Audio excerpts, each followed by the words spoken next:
कैसे हो आप लोग। चलो हम लोग शुरू करते हैं लार्ज 17 को सॉल्व करना।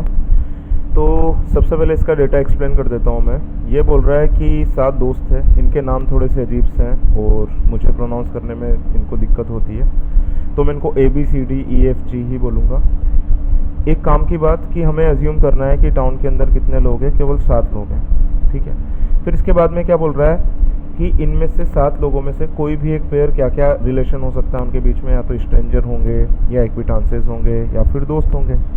इसके बाद में एक और काम की बात कि सारी की सारी जो रिलेशनशिप्स हैं, रिलेशनशिप्स कौन कौन सी है, स्ट्रेंजर्स, एक्विटांसेस और फ्रेंड्स की, ये म्यूचुअल होगी। इसका क्या मतलब है कि अगर A is a friend of B then B is also a friend of A। Similarly if A is a stranger to B then B is also a stranger to A। ठीक है, mutual का मतलब यही है। इसके अलावा इसने partial information भी दे रखी है इस टेबल में, ठीक है। यहाँ पर एक छोटी सी बात मैं समझाना चाह रहा हूँ कि क्योंकि टाउन में कितने लोग हैं, केवल 7 लोग हैं, तो A के जो नंबर ऑफ फ्रेंड्स होंगे वो इनमें से ही कोई एक होगा या 2 होंगे, जितने भी होंगे। एक्विटांसेस हैं वो भी इनमें से ही होंगे और स्ट्रेंजर्स हैं वो भी इनमें से ही होंगे। आ रही है आपको बात समझ में? यानी कि A के स्ट्रेंजर्स कितने हैं, 4, और एक्विटांसेस कितने हैं, 5। तो ये जो 5 लोग हैं ये कहाँ से होंगे, ये इन 6 में से ही होंगे, है ना। तो A के फ्रेंड्स कितने होंगे, इन 6 में से ही कोई एक होगा। तो A के फ्रेंड्स कितने हो सकते हैं, क्योंकि टोटल लोग ही कितने हैं टाउन में, 7, इनमें से A खुद एक है। तो बाकी A के दोस्त, A के एक्विटांसेस और A के स्ट्रेंजर तीनों मिलाकर के कितना आना चाहिए, इनका सम 6 आना चाहिए। तो A का फ्रेंड कितना हो जाएगा, 1, ठीक है। इस वाली बात का ध्यान रखना है हमें।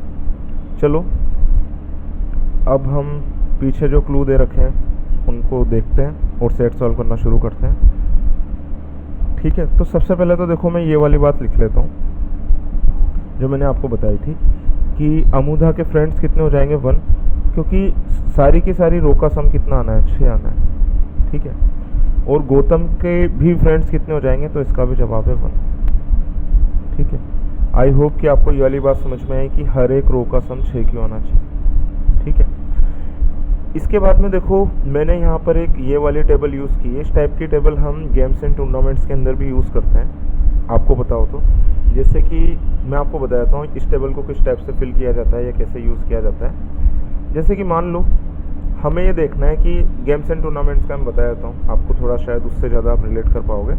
जैसे कि यहाँ पर ये मैंने रेड चीज़ क्या बनाई हुई है, तो रेड मैंने बनाया हुआ है कि A का A के साथ तो मैच हो नहीं सकता, तो ये तो नॉट एप्लीकेबल है, ये सारे बॉक्स में तो हमें कुछ लिखना ही नहीं। तो एक तरीके से क्रॉस लगा दिया मैंने यहाँ पर, यानी कि यहाँ पर कुछ भी फिल नहीं करना हमें, ठीक है। अच्छा A और B का मैच होता है, A और B का मैच होता है, तो इसमें मान लो A जीत जाता है, तो यहाँ पर लिख दो इसको, ठीक है। आ रही है बात समझ में? A और C का मैच होता है, तो A यहाँ पर है, इसका मैच किसके साथ में हो रहा है, C के साथ में, और इसमें से A हार जाता है, तो इसमें से क्या लिख दोगे, L लिख दोगे। तो गेम्स एंड टूर्नामेंट्स में तो हम इस टेबल को इस टाइप से यूज़ करते हैं, ठीक है। ये मैंने रेड चला रखा है, इसका मतलब ये मानना कि ये वाले बॉक्स खाली ही रहेंगे। गेम्स एंड टूर्नामेंट्स में भी मैं ये यहाँ पर क्रॉस ही लगाता हूँ, क्योंकि A का मैच खुद के अपने साथ तो हो नहीं सकता, तो यहाँ पर हमें कुछ लिखना नहीं होता, ठीक है। सिमिलरली इस टेबल के अंदर मैं इसको कैसे यूज़ करूँगा, जैसे कि A B का दोस्त है, तो मैं इसको क्या लिखूँगा, फ्रेंड, ठीक है।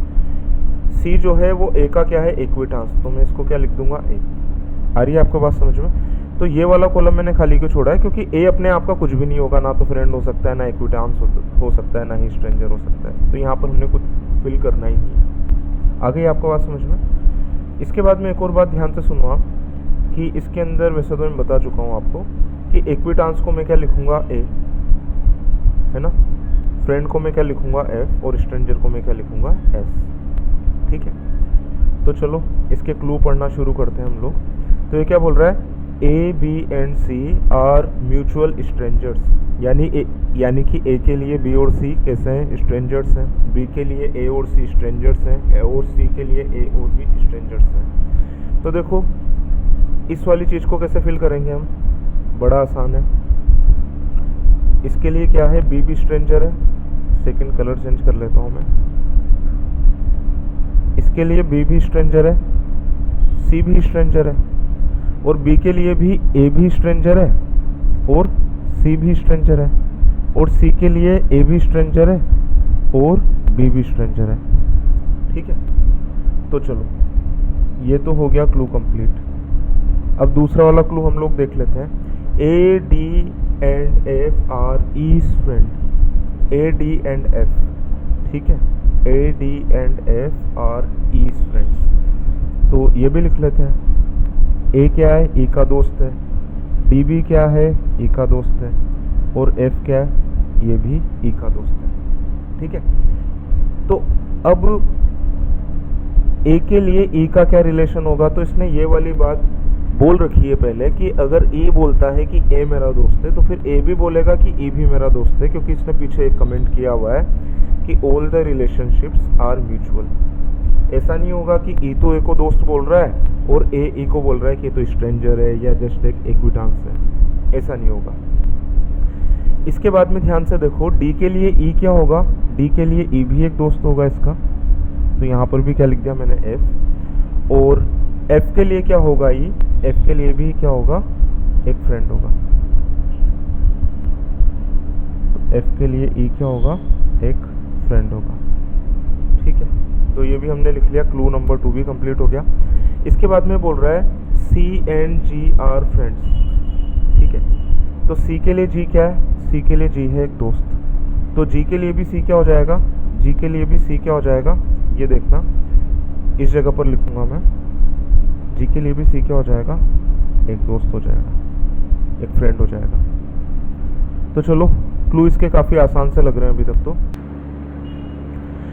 इसके बाद में हम लोग यूज़ कर लेते हैं क्लू नंबर 4 को। क्लू नंबर 4 क्या बोल रहा है, every friend of A is an acquaintance of B and every acquaintance of B is a friend of ए।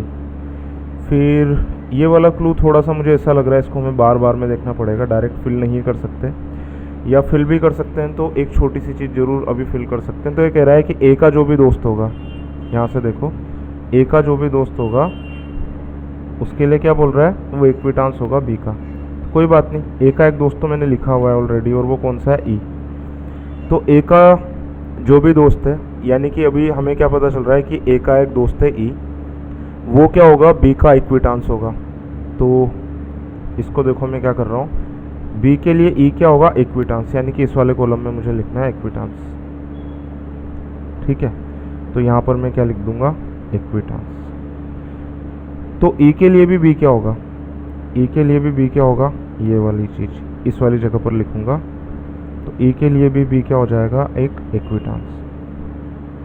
ठीक है, चलो इसके बाद में इन दोनों क्लू के ऊपर अभी मैं टिक नहीं लगा रहा हूँ, क्योंकि मैंने बार बार में पढ़ता रहूँगा, है ना, क्योंकि अभी ऐसी कोई चीज़ मुझे दिख नहीं रही जिसको अभी मैं डायरेक्टली फील कर सकूँ। बाद में आएंगे, बाद में देखेंगे इन सारी चीज़ों को। सबसे पहले एक और चीज़ जो हमें देखनी है या ध्यान रखनी है, तो वो देखो आप, ये है कि जी के कितने दोस्त हो सकते हैं। तो देखो जी के कितने दोस्त हो सकते हैं, एक यहाँ से जिनको मैं हाईलाइट कर रहा हूँ इनको देखो, एक दोस्त, 3 एक्विटांस और 2 स्ट्रेंजर्स। तो इसको मैं यहाँ पर लिख देता हूँ, क्या क्या है इसका, एक तो है इसका फ्रेंड, 3 है इसके एक्विटांस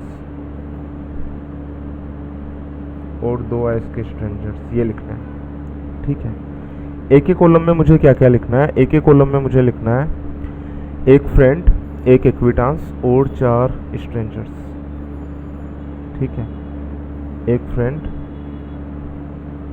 एक एक्विटांस और 4 बार मुझे क्या लिखने हैं, स्ट्रेंजर्स। ठीक है, और किसी के कॉलम में मैं कुछ और लिख सकता हूँ, ई के कॉलम के अंदर नहीं। अब देखो थोड़ा सा ध्यान से समझना कि अब जो भी मैं लिख रहा हूँ ना, ग्रीन पेन से लिख रहा हूँ। ग्रीन पेन से लिखने का मतलब है कि वो चीज़ अभी परमानेंट नहीं है, जस्ट हम लिख करके देख रहे हैं, उसे मिटा भी सकते हैं या केसेस बना करके देख रहे हैं। ठीक है, तो देखो ए के कितने इक्विटांसेस हैं, 1, और ये मैंने लिख भी रखा है कि इस वाली रो में कहीं ना कहीं मुझे एक बार ए लिखना ही है। तो लिख करके देख लेते हैं। तो जैसा कि मैंने पहले बोला कि मैं ग्रीन पेन से लिखूँगा, इसका मतलब है कि वो परमानेंट नहीं है। तो मैंने यहाँ पर क्या लिख दिया, यहाँ पर लिख दिया मैंने ए। ठीक है, तो ए का इक्विटांस कौन हुआ, जी। अब यहाँ से ये वाली लाइन पढ़ो कि एवरी एक्विटांस ऑफ ए क्या होगा, बी का दोस्त होगा। यानी कि इस हिसाब से जी जो है वो बी का क्या होना चाहिए, फ्रेंड होना चाहिए। ये लिख लिया मैंने, ठीक है। पर अगर हम देखते हैं कि जी के कितने दोस्त हैं, तो जी के कितने दोस्त हैं, तो इसका जवाब ये रहा, जी का तो केवल एक ही दोस्त है। और अब जी को, अगर मैंने ये वाला केस माना था, तो जी को एक नया दोस्त और मिल गया, वो कौन है, बी। तो देखो ये हो नहीं सकता, क्योंकि जी का एक ही दोस्त है, ये रहा एक ही दोस्त, थोड़ा सा ख़राब हो गया है, ये रहा एक ही दोस्त, ये मिट गया तो कोई बात नहीं, मैं दोबारा बता देता हूँ कि ये 1 कैसे निकाला था, क्योंकि इसका टोटल कितना होना चाहिए था, 6। 3 यहाँ पर है, 2 यहाँ पर है, तो ये 1 है। और इसका एक दोस्त जी का ऑलरेडी हमें मिल चुका है, और वो है सी, ठीक है। तो हमने कहाँ से मानना शुरू किया था कि ए के अंदर एक बार तो मुझे ए लिखना है, और मैंने जी पर लिख करके देखा था, तो मैं वहाँ तो नहीं लिख सकता हूँ, ठीक है। कहीं और लिखने का ट्राई करते हैं। मैं इसको मान लेता हूँ ए, वापस से ग्रीन पेन से लिखते हैं। तो फिर से ये वाली चीज़ को हम पढ़ते हैं कि ए का जो भी इक्विटांस है, यहाँ पर इस केस में किसको माना है मैंने, ए का इक्विटांस एफ को माना है, वो क्या होगा, बी का दोस्त होगा।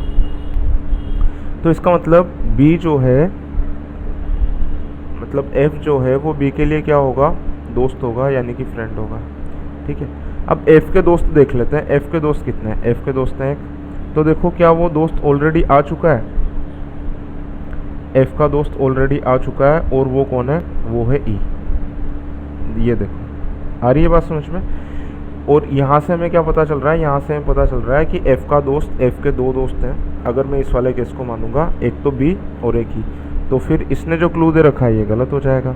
यानी कि जो भी हमने जो भी अजम्पशन लिया था, क्या अजम्पशन लिया था हमने, कि जो एफ जो है वो ए का इक्विटांस है, वो अजम्पशन ही गलत था। इसका क्या मतलब हुआ, इसका मतलब we are left with only 1 possibility कि इक्विटांस में यहाँ नहीं लिख सकता, इक्विटांस में यहाँ नहीं लिख सकता। तो फिर इक्विटांस में कहाँ पर लिखूँगा, यहीं पर ही लिखूँगा, और ये परमानेंट है, इसलिए मैं इसको क्या लिख रहा हूँ, ब्लू कलर से लिख रहा हूँ, ठीक है। इन दोनों को हम रब कर देते हैं। अच्छा, अब देखो इधर ध्यान से, एक ही रो के अंदर एक बार आना था एफ, ऑलरेडी आ चुका है के सामने। एक ही रो के अंदर एक बार क्या आना था, एक बार आना था ए, ये भी आ चुका। और 4 बार क्या आना था, 4 बार आना था एस, उसमें से 2 बार आ चुका है, 2 बार बचा है, ठीक है। तो चलो हम इसको भी लिख लेते हैं, 2 बार जो है सारा इसको भी लिख लेते हैं, ठीक है। तो एक बात ध्यान से देखो, यहाँ पर ए के रिलेशन बाकी के 6 लोगों के साथ में हमें ऑलरेडी पता चल चुके हैं। तो ए का डी के साथ में क्या रिलेशन है, इक्विटांस का। तो डी के सामने भी यहाँ पर मैं क्या लिख दूंगा कि डी के लिए भी क्या है, ए इक्विटांस है। फिर एफ के लिए ए क्या है, स्ट्रेंजर, तो इसको मैं यहाँ पर भी लिख दूंगा, एफ के लिए ए क्या है, स्ट्रेंजर। और जी के लिए ए क्या है, स्ट्रेंजर, तो इसको भी मैं कहाँ पर लिख दूंगा, यहाँ पर लिख दूंगा, ठीक है। चलो इसके बाद में आगे, चलो अब आगे देखते हैं हम लोग। फिर से देखो, मैं थोड़े से केसेस बना करके देखूंगा, तो मैं इसको किससे लिखूंगा, ग्रीन पेन से लिखूंगा। अच्छा, ये वाला रिलेशन लिखने की कोशिश करते हैं, इन दोनों बॉक्सेस को फिल करने की कोशिश करते हैं, ठीक है। तो मैंने मान लिया बी के लिए जी का क्या रिलेशन है, या बी और जी का क्या रिलेशन है, कि मैंने सबसे पहले मान करके देखा कि बी और जी क्या है, इक्विटांसेस है। तो इधर ध्यान से देखो, ए है, तो ध्यान से देखो यहाँ पर इसने क्या लिख रखा है कि बी का जो भी इक्विटांस होगा वो क्या होगा, ए का दोस्त होगा। इस वाली लाइन को ध्यान से पढ़ो। तो मैंने क्या माना है यहाँ पर, जो ग्रीन पेन से माना है, जस्ट वो एक अजम्पशन है कि जी जो है वो बी का क्या है, इक्विटांस है, ठीक है। इसका क्या मतलब हुआ कि जो जी जो है वो ए का क्या होना चाहिए, दोस्त होना चाहिए, दोस्त होना चाहिए। तो फिर इस कॉलम में क्या आना चाहिए था, इस कॉलम में इस जगह पर आना चाहिए था फ्रेंड, पर यहाँ तो ऑलरेडी फिक्स हो चुका है, और वो क्या है, स्ट्रेंजर। इसका क्या मतलब है कि जो भी हमने अज्यूम किया था वो गलत अज्यूम किया है। अब दूसरी चीज़ क्या अज्यूम कर लो, दूसरी चीज़ अज्यूम कर लो फ्रेंड। तो फ्रेंड के बारे में भी कोई स्टेटमेंट है इसका कि बी का अगर कोई भी दोस्त है तो वो क्या है। तो ध्यान से देखो कि अगर बी का अगर कोई भी दोस्त है तो वो क्या होगा, ए के लिए क्या होगा, इक्विटांस होगा। तो अगर मैं जी को बी का दोस्त मानता हूँ तो इस वाले कॉलम में क्या आना चाहिए, ए आना चाहिए, पर इस वाले कॉलम में तो ऑलरेडी एस आ चुका है। यानी कि ये जी जो है ये इसका फ्रेंड भी नहीं होगा और इक्विटांस भी नहीं होगा। तो we are left with only one choice, और वो चॉइस है कि इसके साथ में कैसा होगा, स्ट्रेंजर होगा। ये वाली बात आ गई समझ में। अब चलो इसके बाद में सेम अजम्पशन हम लोग लेते हैं एफ के साथ में। तो देखो इधर ध्यान से, एफ के साथ में जब हम अजम्पशन ले रहे हैं तो वापस से मैं इसको ग्रीन पेन से ही लिख रहा हूँ। एफ क्या है, एफ को मैं मान लेता हूँ इसका फ्रेंड, इसको मैंने मान लिया फ्रेंड मैंने मान लिया। तो फिर वापस ये वाली बात जब मैंने देखी इसके अंदर कि एवरी फ्रेंड, देखो मैं इसको एक बार थोड़ा सा साफ कर देता हूँ ताकि आपको पता लगे कि मैं पढ़ कहाँ से रहा हूँ। कि बी का जो फ्रेंड है वो क्या होगा, ए का ए का जो है इक्विटांस होगा। इसका मतलब क्या है, मैं एफ को फ्रेंड मान रहा हूँ बी का, तो एफ जो है ए के लिए क्या होगा, इक्विटांस होगा। यानी कि इस जगह पर क्या आना चाहिए था, ए आना चाहिए था, पर ये वाली जगह तो ऑलरेडी फिक्स हो चुकी है। यहाँ पर क्या आ रहा है, एफ आ रहा है। तो जो हमने एज्यूम किया था ना कि यहाँ पर एफ आएगा, वो एफ नहीं आएगा। मैंने क्या मान लिया अब यहाँ पर कि ये इसका क्या है, इक्विटांस है।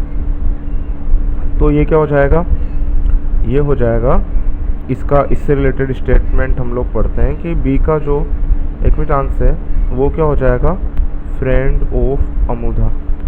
यानी कि अगर मैंने एफ को बी के लिए इक्विटांस माना है तो ये ए के लिए क्या हो जाएगा, फ्रेंड हो जाएगा। यानी कि इस वाले कॉलम में क्या आना चाहिए था, एफ आना चाहिए था, फ्रेंड आना चाहिए था, पर इस वाले कॉलम में भी ऑलरेडी ये फिक्स हो चुका है। यानी कि we are left with only one choice कि एफ जो है वो बी के लिए क्या हो जाएगा, वो बी के लिए हो जाएगा एक स्ट्रेंजर। आ गई आपको यहाँ तक बात समझ में, ठीक है। इसके बाद में एक और बात ये देखो, every acquaintance of A is a friend of B. A का कोई इक्विटांस दिख रहा है आपको, तो जवाब भी बिल्कुल दिख रहा है, ये रहा, डी है, ठीक है। तो ए का जो भी इक्विटांस होगा वो बी के लिए क्या होगा, वो होगा बी का एक दोस्त। तो ए का इक्विटांस है डी, तो डी हो जाएगा बी का दोस्त। तो ये वाली चीज़ यहाँ पर आ गई, ये हमने लिख लिया। अब इसके बाद में हमें क्या करना है कि बी के रिलेशंस बाकी के लोगों के साथ में क्या हो गए, पूरे क्लियर हो गए। तो अब मैं इस पूरे कॉलम को फिल कर सकता हूँ, इस पूरे कॉलम को, ठीक है ना, वही करने वाला हूँ बस। तो ध्यान से देखो यहाँ पर कि बी और डी का क्या रिलेशन है, फ्रेंड का रिलेशन है, एक फ्रेंड का रिलेशन है। तो डी के लिए बी क्या हो जाएगा, एक दोस्ती हो जाएगा, ठीक है। सिमिलरली बी के लिए ई क्या है, एक इक्विटांस से ऑलरेडी लिखा हुआ है। बी के लिए एफ क्या है, एक स्ट्रेंजर है, तो एफ के लिए भी बी क्या हो जाएगा, एक स्ट्रेंजर हो जाएगा। और बी के लिए जी क्या है, एक स्ट्रेंजर है, तो जी के लिए भी बी क्या हो जाएगा, एक स्ट्रेंजर हो जाएगा। अब यहाँ से ये वाली बात देखो, ये वाला कॉलम मुझे देखना है। इस वाले कॉलम में स्ट्रेंजर कितनी बार आने थे, 2 बार आ चुके। फ्रेंड कितनी बार आना था, 1 बार, वो भी आ चुका। यानी कि बाकी के जो 3 बॉक्सेस बने वहाँ पर क्या आ जाएगा, ए। ये वाली बात आ गई समझ में आपको, ठीक है। इसका क्या मतलब हुआ कि ए के जो रिलेशंस हैं वो, ए के रिलेशंस जो है हमने गलत बोल दिया। इसका मतलब हुआ कि जी के जो रिलेशंस हैं वो बाकी के सारे लोगों के साथ में आ गए हैं हमारे पास में। तो ये वाला पूरा कॉलम मैं फिल कर सकता हूँ जिसके 3 बॉक्सेस खाली थे, ठीक है। तो देखो डी का जी के साथ में क्या रिलेशन है, डी का जी के साथ में क्या रिलेशन है, तो जवाब है इक्विटांस का। तो यहाँ पर लिख लो इक्विटांस।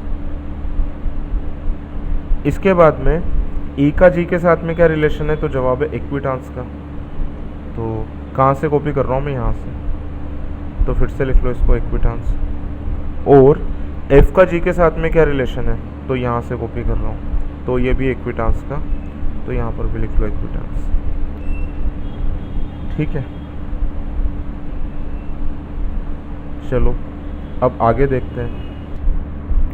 इसके बाद में ऊपर जो टेबल दे रखी है हम उसे देखते हैं। तो ध्यान से देखो इसको, डी के लिए कितने लोग स्ट्रेंजर हैं, तो डी के लिए स्ट्रेंजर कितने हैं, 2। तो देखो डी के कितने बॉक्सेस खाली हैं, डी के 2 ही बॉक्सेस खाली हैं, और स्ट्रेंजर एक भी नहीं लिख पाए अभी तक हम। यानी कि ये जो दोनों जो मैंने ग्रीन हाईलाइट किए ना, यहाँ पर क्या आ जाएगा, एस आ जाएगा, यहाँ पर भी आ जाएगा एस, और यहाँ पर भी आ जाएगा एस। यानी कि डी के रिलेशंस भी बाकी सारे लोगों के साथ में क्लियर है। तो डी के लिए सी क्या है, यहाँ से कॉपी कर रहा हूँ, तो डी के लिए सी है एक स्ट्रेंजर, तो सी के लिए भी डी क्या हो जाएगा, एक स्ट्रेंजर, यहाँ से कॉपी करके लिखा है, ठीक है। अच्छा, ई के लिए डी क्या है, तो ऑलरेडी हमने लिखा हुआ है यहाँ पर, और कोई कॉलम खाली बचा है तो और सबके रिलेशन आ गए, ठीक है। अच्छा, डी के लिए एफ क्या है, तो जवाब स्ट्रेंजर, तो एफ के लिए भी क्या हो जाएगा, डी स्ट्रेंजर, यहाँ पर भी क्या आ जाएगा, स्ट्रेंजर, ठीक है। इस हाईलाइट वाले को ही मिटा देते हैं। इसके बाद में ई का हम लोग टेबल के अंदर से देखते हैं, इन सबको मैं रब कर देता हूँ एक बार।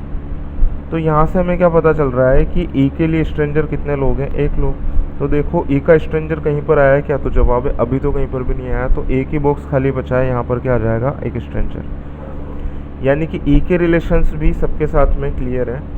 तो ई के लिए सी क्या है, एक स्ट्रेंजर है, तो सी के लिए भी ई क्या हो जाएगा, तो जवाब एक स्ट्रेंजर हो जाएगा।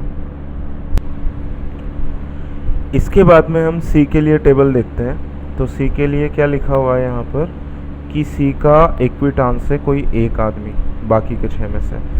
तो सी के कॉलम मैंने गलत बोल दिया, सी की रो के अंदर कोई इक्विटांस आया अभी तक, जिसको मैंने हाईलाइट किया था इसके अंदर, तो जवाब है अभी तक तो नहीं आया। तो देखो एक ही बॉक्स खाली है, तो फिर यहाँ पर क्या आ जाएगा, एक इक्विटांस आ जाएगा, और ये इक्विटांस कौन है, एफ। तो सी के लिए एफ क्या है, एक इक्विटांस है, तो फिर एफ के लिए भी सी क्या हो जाएगा, एक इक्विटांस हो जाएगा। तो देखो इस तरीके से टेबल ये कंप्लीट हो जाती है। तो चलो हम लोग करते हैं इसका क्वेश्चन नंबर 1। तो ये कह रहा है हु आर गौतम्स इक्विटांसेस। तो जी के लिए हमें देखना है, तो देखो हाईलाइट कर रहा हूँ उनको, देखो तो इसके इक्विटांसेस कौन कौन है, डी ई एफ। तो इसका आंसर क्या हो जाएगा, बी, ये इसका आंसर हो जाएगा, ठीक है। अब ये कह रहा है which of these pairs share the same type of relationship. तो ऑप्शन ए को चेक करते हैं, बी और सी काय का रिलेशनशिप शेयर करते हैं, स्ट्रेंजर का, और डी और ई काय का कौन सा रिलेशनशिप शेयर करते हैं, फ्रेंड का। तो ये दोनों रिलेशनशिप तो सेम नहीं है, तो ए तो आंसर नहीं हो सकता। इसके बाद में हम लोग देखते हैं सी और ई। सी और ई कौन सा रिलेशनशिप शेयर करते हैं, स्ट्रेंजर का, और डी और जी किसका रिलेशनशिप शेयर करते हैं, तो इक्विटांस का। तो ये भी आंसर नहीं है, सेम रिलेशनशिप नहीं है। इसके बाद में ए और जी के आपस में स्ट्रेंजर है, और ई और एफ क्या है, तो ई और एफ हैं फ्रेंड्स, तो ये भी आंसर नहीं है, सेम रिलेशनशिप नहीं है क्योंकि। इसके बाद में देखो बी और ई क्या है, इक्विटांस है, और इसके बाद में क्या है, एफ और जी क्या है, एफ और जी भी है, इक्विटांस। तो इसका आंसर आ जाएगा ये वाला डी, ठीक है।